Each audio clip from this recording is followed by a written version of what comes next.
गृहीत्वा भक्ति सुतौ तौ तरुणौ गृहीत्वा भक्ति सुतौ तौ तरुणौ गृहीत्वा भक्ति सुतौ तौ तरुणौ गृहीत्वा प्रेमैकरूपा सहसा विरासीत् प्रेमैकरूपा सहसा विरासीत् प्रेमैकरूपा सहसा विरासीत् प्रेमैकरूपा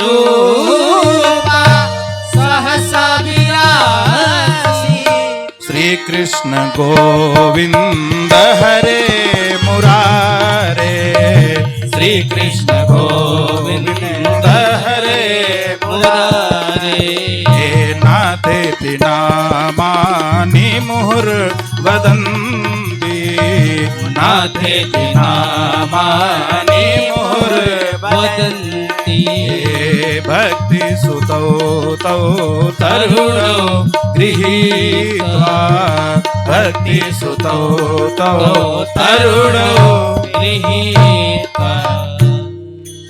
क्या आश्चर्य हुआ, भक्ति सुतौ तौ तरुणौ गृहीत्वा।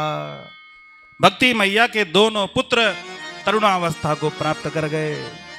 जो निर्जीव के समान मूर्छित होकर के वृंदावन में पड़े थे, वे स्वस्थ होकर के नवयुवक की भांति हरिद्वार धाम में प्रकट हो गए। और जब प्रकट हुए तो क्या करते हैं, बोले अकेले नहीं प्रकट हुए, अपनी माता भक्ति को संग में लेकर प्रकट हुए। प्रेम से मग्न होकर के श्री कृष्ण गोविंद हरे मुरारे नाथेति नामानि मुहुर्वदन्ति, बारंबार भगवान के दिव्य नाम का संकीर्तन कर रहे हैं। तो देखिए, इस कथा से संकेत मिलता है कि यदि हमारे जीवन से ज्ञान वैराग्य भक्ति का अभाव हो गया हो और हम उनको प्राप्त करना चाहते हैं, तो यदि भागवत जी की मंगलमयी कथा को यदि एक दिन भी मन लगा करके कोई सुन ले और सारे सिद्धांतों को हृदयंगम कर ले, तो निश्चित रूप से यदि भक्ति हृदय में सो गई है तो उसमें भी अंकुरण होगा।